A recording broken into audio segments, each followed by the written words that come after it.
Cow milk is for cow babies. I heard something recently that lactose intolerance is basically just a skill issue. It's like Skill issue? It's just not drinking it enough. Hi, I'm Alex. I'm from XO Promotions and the Next Big Thing Festival.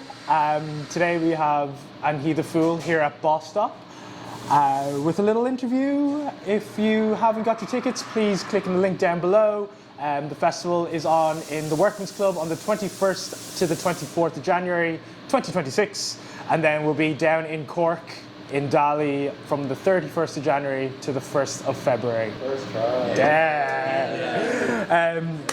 Dali, would you guys like to introduce yourselves? What do you do in the band? How did you get in the band? How did this all happen? I suppose I'm holding the chopsticks, so I will talk first.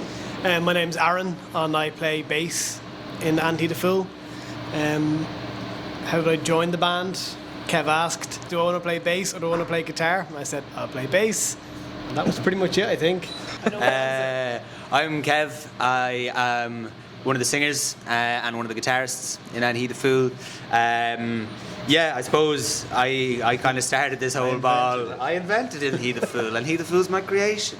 I just was sitting on a couple of songs a few years ago, and I was on the cusp of moving to Spain. And I was just like, we'll put on a gig, we'll put on a little farewell gig. So I'd known Aaron since we were in like primary school. I didn't know Rory pretty much at all. A bit. It's kind of from the longest I've known someone to the least I've known someone. I was a wild card. Yeah. We wanted a rogue kind of choice. I never met you until you joined until like that was it. I never even heard of you until I'm heard of band with this guy now. It sounds like you just showed up somehow. You showed up at my house to pick me up. It was literally like, just hello. after I had graduated college as well. I got the text. It couldn't have been any perfect. It was like, anyway. Sorry, you weren't finished. But yeah, sorry. I basically asked everyone. We did this like farewell gig is what we kind of thought, like one and done. And then I was living abroad. Owen had moved away. Owen still is moving away, but I came home. And in that time, we were just kind of like, that was really fun. And we had started sending each other kind of like new ideas. And so I don't know. Yeah, I think naturally it just kind of started growing from there. Well, we know your story now, don't we? Yeah, well, there's no need for this, really. Well, my name is Rory, and I play guitar and the clarinet in He the Fool. And I was asked to join by Kev, as we were just discussing, in summer 2022, I believe it was. Oh, wow. Yeah. Summer 2022, we had the one and done gig, as he was saying. And then after, I think, I was just thinking about it on the way here, it was probably the band as it is now would have been about April 2023 we formed. Yeah. Okay. And that's up until this moment today. Kevin, since this is basically your brainchild, no offense to everyone else, did you anticipate having such a large band? I think again in the space of having like the one gig, it was deadly. It was just kind of like I wanted as many like friends there as possible, nearly, or like, you know, it was great for the arrangements that I was doing. I was learning to play the trumpet basically. Actually, at the time I was writing the first songs. And I can't at all. I've lost it all in the meantime. I just had access to a trumpet for a while, so I was using it.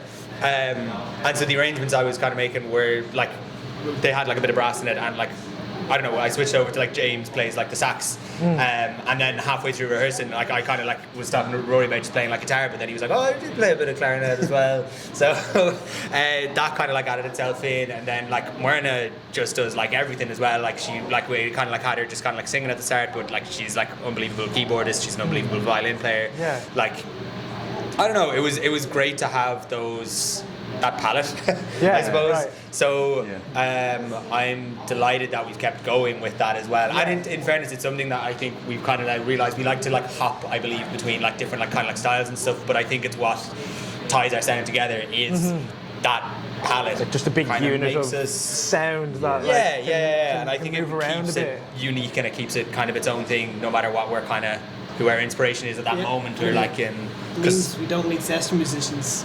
So true. Well, sometimes. Well, you all play like 12 instruments each, so it's It does help. Two saxophones in this song. Oh, we can do Oh, that. hang on. Yeah. So, I don't know. It's pretty handy, actually. Yeah. I guess it wasn't really a foresight thing.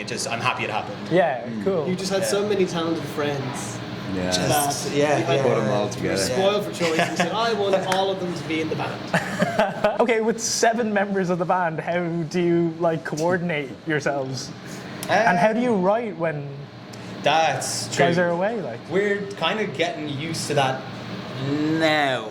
I would say. Do you want Only to now. join me for this? No, just- honestly, just yeah. bring it up. Like it's been kind of a case for a while of someone having a very very formed kind of thing and bringing it to the band, and like that was good, but I think like more recently, I think we've kind of just started sitting into the room and like just jamming loads, and whatever part we don't have, it's usually drums. Like because Owen's in London, we kind of have just started like we could like track some like drum parts or like have like a little like drum machine going and just play. I think for like a good while after that, and I don't know, it's still quite like collage like in a way. Do you Right. know, Yeah, like we'll yeah. kind of come up with like a lot of ideas, and then there'll also just be this like rolling document of like our own like notes for like lyrics and stuff. So and then I don't know, like they'd be like separate for like a good while, and then some days you can just like kind of like sit there and be like, oh, this actually goes perfectly with that idea. I don't know. I think that's how it's kind of been like forming. So it's the kernel of it is becoming a bit more like collaborative, I suppose, or like more like jam based, which is great. And then I don't know, a lot of it's kind of like arranged then like ourselves, like kind of like separately almost, or like you know, like 2 of us work at a time, or like 3 of us. Like we were over in Aaron's house just the other day, kind of like recording like bass for like a little while, and just, you know, it'd be like Aaron on the bass, us on the like knobs. Yeah. You know, like just taking, You were taking notes. Yeah, exactly. right. You know, Engineer. so it's overseeing. But yeah, that's usually how it does break down then when Yeah. it comes to like things moving forward in like their own little sessions. Right. Like particularly with recording at the moment. I don't know if you want to speak a bit about what might be coming up in that way, or Yeah, well, I don't know. Yeah, we're gearing up to record like a good bit now, like in the next kind of Album? couple of months. Who knows? We'll see. We have a lot of songs now, which is great. I think it's the first time that we've had an abundance of songs. Yeah. I think that's been the thing. I think when we were writing like kind of like one song at a time, nearly it'd be like we'd write it, we'd record it, we'd promote it, we'd release it, and then we'd be like, chasing your tail a little bit. what next? Yeah, exactly. Whereas, so I think we kind of took a bit of time this year to be like, let's learn almost like how to write. how many songs have you kind of got banked that potentially make? I don't this, know. Again, they're all kind of like scattered. I think we kind of have like probably like 6 or 7 really, really solid, like formed Nice. kind of like things, and then just like countless, nearly. Yeah. Like I don't know. It's a lot of audio to just kind of like sit through. You know, like it's kind of like we let something run for like 3 hours, kind of like in a day, and like there'll be like I don't know, so many ideas kind of in those little bits, or like I don't know. But like Aaron's recently got in GarageBand as well. Aaron's recording loads of bits. Bass player gets GarageBand. Wow. Bass player tries to write songs. And a These are nice little two channel songs. interface, like teeny tiny thing, like Not even what I just DI Yeah. just some. Yeah, you go straight from your amp, no? Or like from my pedal. from Oh wow. I just skipped the. Keeping it light, Yeah, man. It works. does. you know. But yeah, no, I think at this point now we're all kind of getting on board with the collaborative stuff, and so like in the music side of things, there's so many of us, so it kind of we're able to like this. We're able to kind of like bring a lot to the table, but then like we also kind of treat it like a business because because we have to be like. Yeah. I think we're all old enough to know, or we all have a job to do, and like there's a certain responsibility, but also it means we kind of tick along quite well. Just in terms of like how do you work with 7 people? It's when you treat it like you take it very seriously. It is and like a business, for lack of a better term. No, yeah, absolutely. That when you're writing songs, it's the fun stuff, but then also I think we look after the other stuff pretty well. Like we have a system. That's so great that Slack. you're Slack channel, dude. Whoa, that's mad. It's something something I've been telling bands as well. It's like, it does sound very clinical that like you are in a business together. You know what I mean? And you should take it seriously. Don't take yourselves seriously, but take your craft seriously. You know what I mean? And that sounds like you're in a really, really great position in that you have like a process down. You're all really open to all these kind of ideas coming in and out, and like sounds like you're really like focusing your time like properly when you're all like together. That's really, really cool. It's not many bands that like even with like 4 players can do that, like let alone 7. So that's deadly. Where did the name come from? You keep trying to remember. I think it's with that paradox. And also, Kevin, is it capitalized or not capitalized? Oh man, yes. Capitalized, not capitalized. Capitalized in the logo. Yeah, currently the logo and is the website. capitalized. On the website, yeah. Oh man, we like to be Logo. inconsistent, you know. I don't think the font sizing is too important. It's the comma that's important. It's the comment. Oh yeah, once the comma's there, then yeah. Cool. So for other promoters out there, Otherwise you know we- exactly. Yeah, It's the comma. there will be a fee incurred. Add the comma fee. Yeah. It'll be invoiced. Yes, there'll be a comma on the price. I do remember when you told me the name for the first time. It was in, like we had, we'd already said, yes, we're going to be in the band, we're going to do this one show. And I was like, and you had booked the Grand Social at this point. And then you were like, but they keep asking me for a name to put down. And it's all like in a movie. We need a name for the band. And you were like, and he the fool. And I was like, what does that mean? And you were like, don't really know. And it's something like you didn't really know then. Yeah. And I think it had been like part of a lyric or something that I'd had, or like, That and then makes it was sense. going to be like the EP title at the time, or like the, because I think the songs at that time just dealt with just men being fools, really. Me being a fool, Famously. other men being a fool. Yeah, it's well known. well documented. It's well documented now. So I took control of the narrative. No, I don't know. Like it was just a weird kind of turn of phrase that I think I'd like heard from someone before. And funnily enough, the only person who's been like, oh yeah, I kind of get that straight away was like Kate's dad. He was just like, I kind of use that sometimes. He'd just be like, he's after forgetting his socks there, and he the fool. So I don't know. Benny Gurn came to me in a dream. And just was like, you know, you can think about it. He was a shoemaker, so he was polishing a little shoe, and he was like, what do you think about Annie the shoe? Annie the shoe, Kev? I was like, no, we're not quite there, Ben. And he was like, close. fool. I remember What a fool am I. first time I saw the name was when you followed me from the account. Because I don't remember us discussing the name when you were talking about it. And then I was like, oh, who's this? And I was like, oh, this is the band I'm in now. That's funny. You sound like such a middle child in the entire thing, like constantly forgotten about definitely the youngest. young. So with the unique kind of name comes with your unique sound. What are your like personal influences that you bring into the band? You know, stuff that you listen to growing up or stuff that you're into now, and then also like a collective influence as well. Yeah. Because when I was listening to it on the way in, I was like, God, there's like, if a band was full of Lisa Hannigans and they're all like in a room together, like with like atmospheric folk and stuff like that, I was like, this, wow. But how would you describe it? Hopefully it wasn't. No, I'm glad. I'm really sorry. I feel like I was laughing at Lisa Hannigan. I'm glad that you said it because I like. To me, like probably the most influential person growing up was like Paul Noonan, and like again, I'd have seen a lot of the stuff that they would have done together. Anything he does with like Bell X1, what he does with like Houseplants now. Lyrically, I think, and like even just like the kind of like music that kind of like came out of like Bell X1, I just absolutely adored, and I think it was like the first time like an Irish act. Like I had just become like totally obsessed with it. I'd say so. Like growing up, I think that had been like really heavy. They were definitely in like that. Not to be disrespectful for all the other eras of music, but that golden age of era, like music, where like it's kind of probably because I grew up in that time as a teenager. Bell X1, Little Green Cars, Republic of Loose, shout out Pyro. The like early Blizzards, the Coronas. Kathy Davey, all them like were really, really like popular at the time and stuff like that. So I think like, and it was really cool. Always, I think you'd hear them first before you even knew that they were Irish, I suppose. Like they got a lot of play on radio and stuff like that. Yeah, as well. exactly. They were very championed, I suppose, like at the time as well, which is deadly. So yeah, that was great. That was always like a big like presence. I myself was a huge like Bon Iver teen. Nice. I was like sit in the bedroom and like listen to Forever. Go saw them in Manchester. Show. Dude, I saw them in like I can't remember where. It was Madrid. It was Madrid, and it was beautiful. It was an incredible show. You can actually feel all of this. And I do think for me that kind of came into a lot of like the earlier kind of stuff, or definitely like a lot of like the kind of like more like atmospheric stuff. I think that's been kind of like present.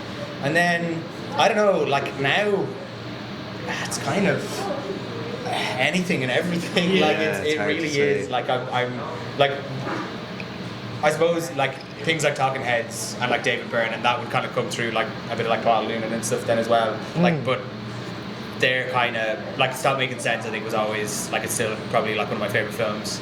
Of just that, like, I don't know. It's like it's a weirdness, but it's so human, and it's like really like, I don't know, easy to like connect with it and like just dance to it.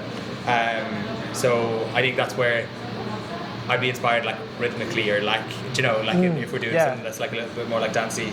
But that's speaking for myself. I don't know about yourselves. What do you bring? Who do you think of?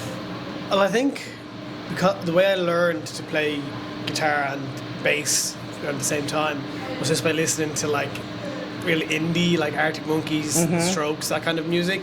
So I do think that's kind of influenced my playing style, I suppose, just because I learn all those songs and like all the tricks from those kind of songs. So I think subconsciously even it's just like that. But then like I play a Hofner, like Paul McCartney is a huge influence on all that kind of the Beatles music.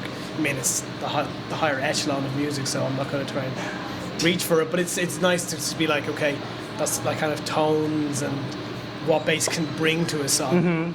Yeah. Especially in some of our songs, like I know, like you kind of had the rough idea for like Wifey, but like I was like, oh, this is the way the melody can go, or even like Cliché, like the bridge in Cliché. I was like, oh, The way the bass kind of has like fills. it has fills and its own kind of melody. Yeah. So it is kind of influenced me like that. But then like now I think like we do our monthly songs where we send in what we've been listening to. Yeah. And I think across all 7 of us, anything could be sent. Does that go into the Slack channel too? It does, yes. Into our hashtag general. Yeah.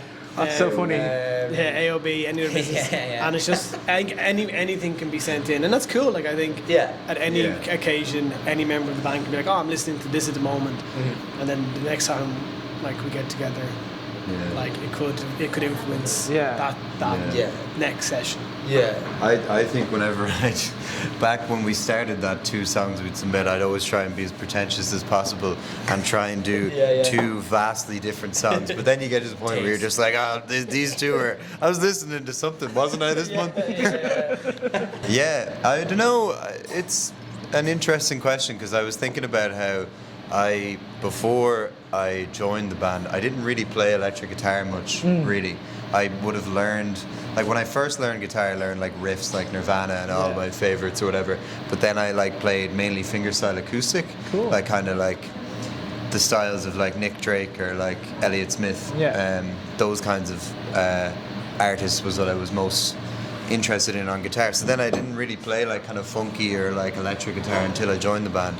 So learning on the job. That was cool. Yeah, and it was. I think it was nice as for playing guitar in terms of like be feeling more well-rounded about like the different styles that I could play. But I don't really know what that means now for the future. I think to your point though, I don't think there's any one driving influence behind like all 7 of us, right? Which is like it is I think ultimately a good thing. 100%. It's hard right now as we're beginning because it does make it hard to like pin down, and I think and for us as well, like, you know, like there could be a time where we'd be like listening to like a lot of like dance music, we'd be listening to like a lot of like kind of like I don't know, like electronic kind of like bits, and we'd be like, let's put synths on everything, let's like, and then we'd come into the room and then like, you know, like the rest of the band might have been like listening to, I don't know, like Fleet Foxes or something. I don't know. That like it translate to the kind of band we are.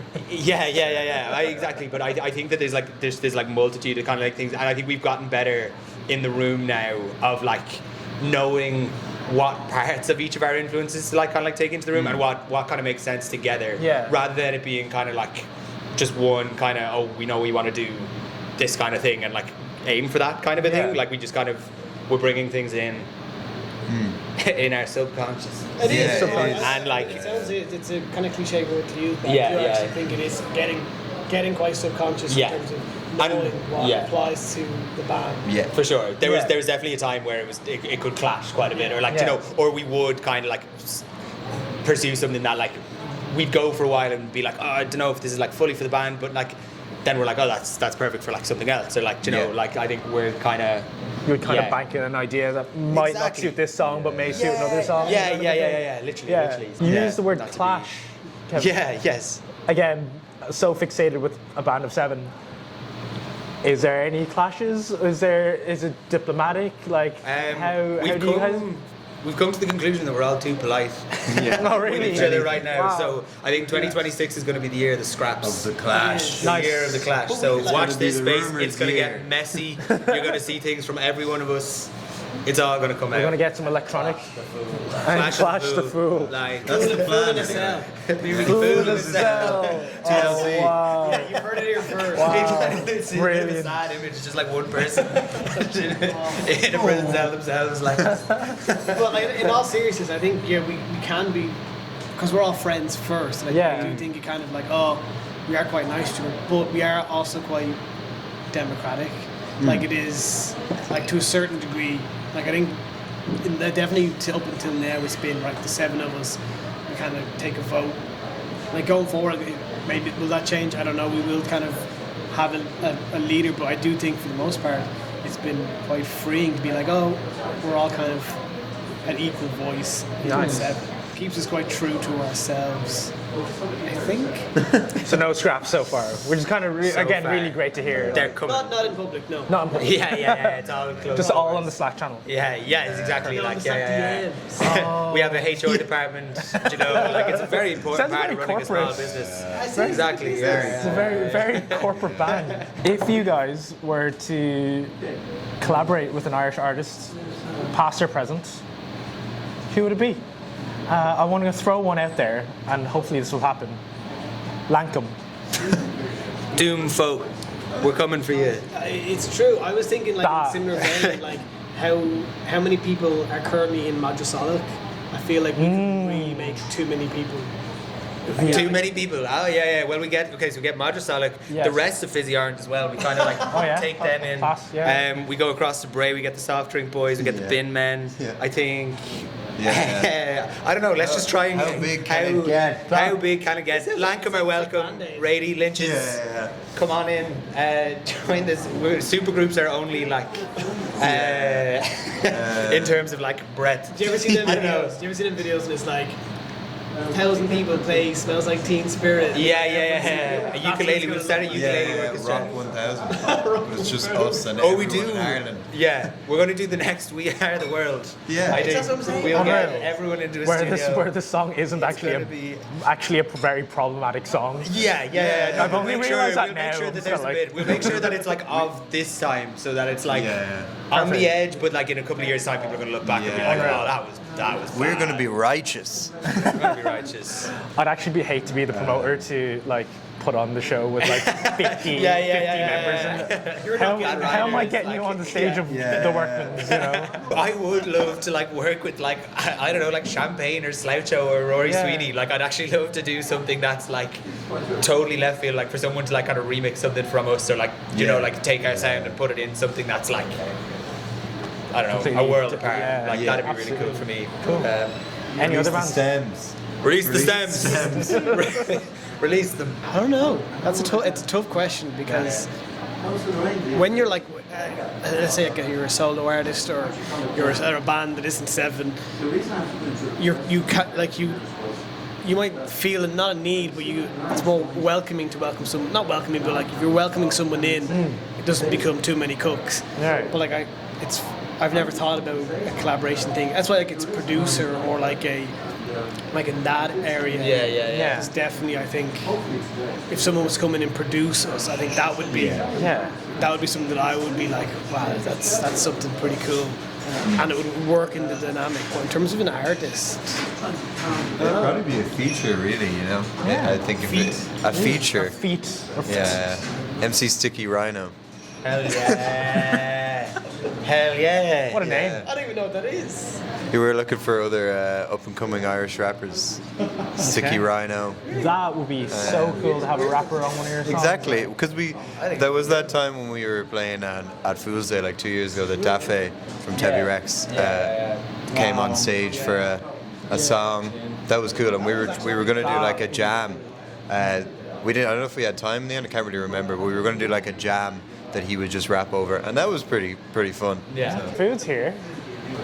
Hello, food. Hello. Food. The work starts. Oh, Thanks, incredible. Dill.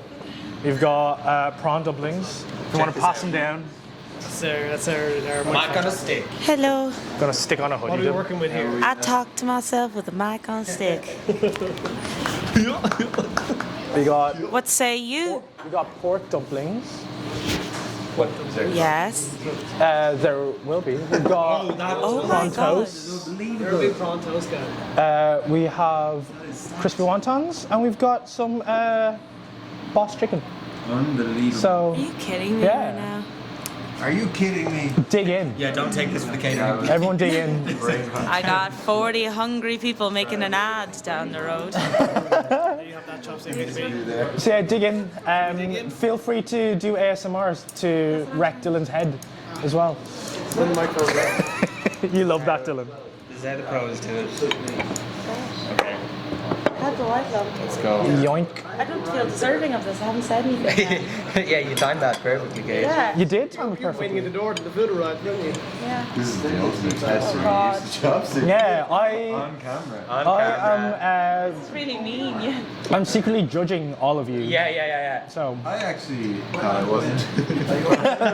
I'd drop it. I'm not- No, I'm after I'm not that nice. Like, yum, happy. Oh yeah. What do we think? Yeah, the prawn, Dali. Oh my god. Prawn, is it? Kevin, can you prawn me? Have a go. Yeah. Crunch, crunch, crunch, Dylan. No prawn toast. Prawn toast. Two prawn. That prawn toast is dead, man. This looks This we go. incredible. Sorry. Yeah. Food fight. This is a scheme you Yeah. developed to. Pretty much beat all the mans. Yeah, well, lads, would you like a bit of this one? Have a bit of toasty. That's crispy wontons? Okay. We're going European. There's four, Sorry. so I suppose. Yeah. You All are of you have joking it. me. No. Oh no. This Give is me that. sending me west. Steak. Well I done. nearly dropped it. There you go. Into the drink. Do you want me to cut it up into tiny pieces for you too? Here comes the plane. You've never seen Chinese people use. They'll do it. Chopsticks. Yeah. They'll do it. It's so good, the prawn toast. That is It's incredible. unbelievable. Yeah, it's really good. probably the best prawn toast I've ever had. Again, what's your favorite part of performing live? It is definitely the most like instantly gratifying thing that you can do as an artist. That you're like, you can practice and you can write songs and you can spend hours in a rehearsal studio. Then you go up on a stage and you have a hour set, and then you have like a buzz that there's nothing quite else like it. You can come off stage and go like, that was class. That was Yeah. we smashed it there. You kind of end up chasing it, I think. Yeah. Like if you do one gig, there's nothing more. It's like getting a tattoo. You never want another tattoo more after just getting a tattoo. And I think you never want to play more again as if when you just come off stage. Very much so, And yeah. I think that's how I feel about it. Anyways, do you want to say a few words I love hanging out with my best friends so much. on a stage? Yeah, That's- and that I was love. my answer. Yeah. That's what I thought, yeah. On stage, it's so nice because everyone's clapping, and I'm like, yes, clap for us. We're best friends. But it is so nice. Like we can't even lie. Absolutely everyone who has ever stood on a stage, willingly, and to be honest, is attempting to make it some form of a career, desperately loves attention. Right. So Perfect. like we do. We are like I. Why else would you I wanna- love. You wouldn't be doing it. People who are like, I'm not in it for the attention. Get down then. Get in. Get down. But there is like a little bit that's like you want, hey, look at this nice thing I've made, be it a song, be it like an arrangement or whatever, and just be like, what do you think? And then people are like, woo, and you're like, Deadly. that's so lovely. That can be nothing but nice. But that's a nice excuse to get all seven of us on stage together, especially with Owen being in London. It's such a nice way to get all of us. Kind of like a reunion, Yeah. like personal reunion, like on the Yeah. stage. It's really sweet, and when it works, it works. You've got some wonton on your arm. No, stop moving. Somehow it's not leaving. You got deep hair, man. Favorite part of the show is when there's like I don't know, there's like just one song that we're kind of doing that we're like really hamming up like this like kind of like character almost. It's like an unreleased one. It's called Formless, and I don't know. I think it's a cool way to act pretty like unhinged and kind of like really. You get to like I try to like stare out the audience a lot of the time, but like and it's good because like I don't know. Sometimes you unnerve people and that's kind of fun. Or else sometimes you see them and they're like genuinely like enjoying it and that's also great as well. So it's a bit of a win-win. Yeah. Either or. Either or. The Sexy Cab song. Oh yeah. Yeah. Sexy Cab. Yeah. Not for any of the other songs. No. Yeah, the chants of Sexy Kev, I think, are my favourite. Are you Please wearing- keep doing that. Are you wearing like a skiing suit or something? Yeah. Just really kind of get a little. It's when I do a little twist kind of thing. That's actually how Formless kind of goes. It's just like a little. Stupid sexy And Kev. the song is Sexy Kev. That's it. That's Formless. And that's it. Favorite- Have you tried this one? Yeah. That's my piece. Sorry, go on.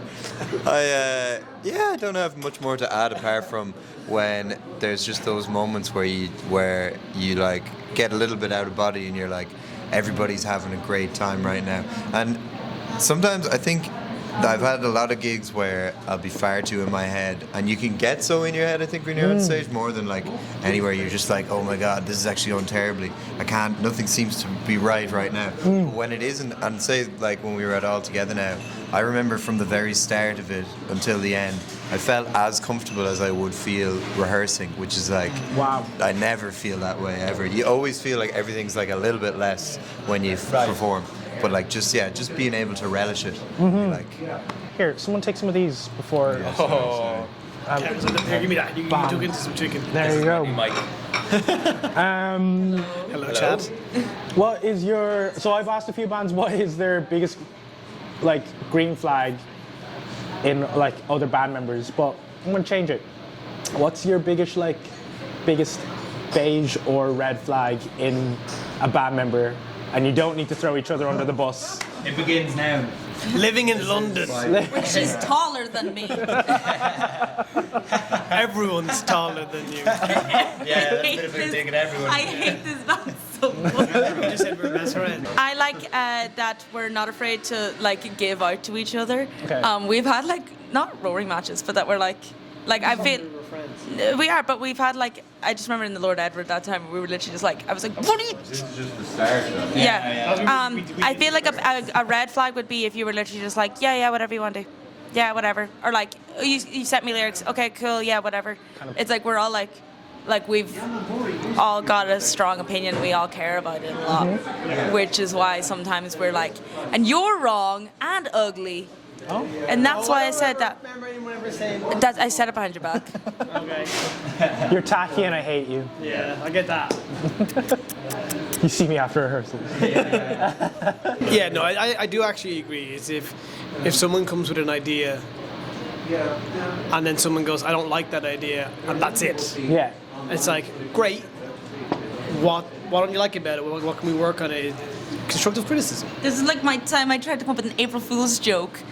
That was a And you bad all joke. just kept telling me that my jokes were bad and nobody was offering any solutions. We didn't want to do it. And I was getting so angry. You got two in the band. I've made a new rule. I'm telling you now. You get 2 times to say you don't like something, and then you have to offer a solution or an alternative. Gavel. Yeah. Order. Sometimes it's very difficult to talk on stage while everybody else is like tuning their instruments or swapping their instruments because they're so talented they can play 2. And I'm standing up there like shaking my egg, tuning my egg, swapping from my yellow egg to my red egg. I have one of my. You've got one of your eggs. No, I have. Not it's quite an egg, but. Always keep that time. Vape? No. It's made of wood. Knock, knock.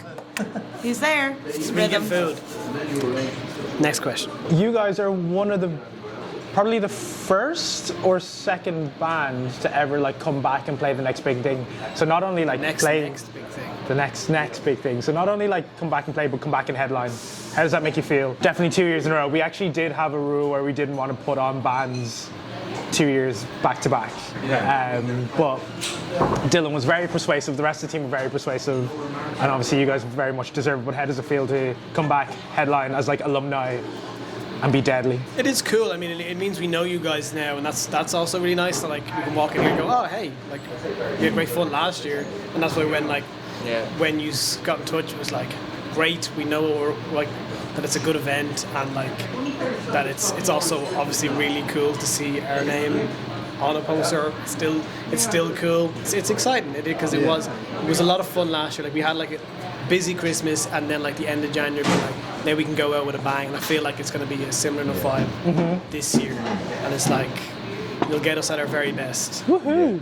Any bands on the bill that you're looking forward to the most? I do really like Hannibella. Yeah. To be honest, yeah, she's good so pop great. like Yeah, is she's fantastic. so great. Yeah, I'm really looking forward to that. All things Eve as well. We've kind of shared a couple of lineups with her now, and she's deadly. Like, just really, really great. Apart from the next big thing, one last question: what are what's in store for next year for And He the Fool? Jazz hands.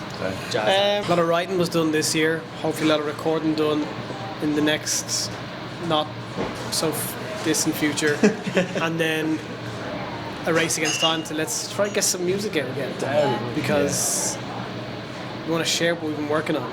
Yeah. Songs that we've been sitting on for a long time, songs that are new, and I think that's kind of what's exciting us the most at the moment. Play a good few gigs along the way, but definitely release music that we're proud of. Make a lot of money. Make An money. unbelievable Make some money. amount of Make some, please, maybe any money. We're gonna Divided by 7, no one makes any money. Yeah, Yeah, this is going to be the year of money. Money and scraps. that'll be money and scraps. Yes. Because What was the match earlier? The Helena Fool in the Cell. That's it. Fill the cell, yeah. Perfect. That could promote it, and like and the money in the briefcase and stuff. But it's like it's just their fee. Perfect. Yeah. Can we get our fee in a like in a case? Over there with the chair. Yeah, that'd be good. Hi, we're And He the Fool. And you can catch us playing on the 23rd of January. At the next big thing festival. In the Workman's Club. Yeah! Catch us on Instagram and stuff. Oh, yeah. It's Follow us at @andhe_the_fool. Yes. Yes. And that was And He the Fool here at Boss Stop today. Be sure to catch them on their socials. Check them out on all streaming services. And make sure to catch them at the next big thing between the 21st of January to the 24th of January at the Workman's Club, the 1st of February and the 31st of January. I'm going backwards, Dylan, at Dali in Cork. Tickets on the link below. All right, thanks so much, guys. Thank you. Cool. That was a long one. That was a long We have a one. lot to say. You said, "Are we going to be pulling teeth?" We said, "Here." No, you.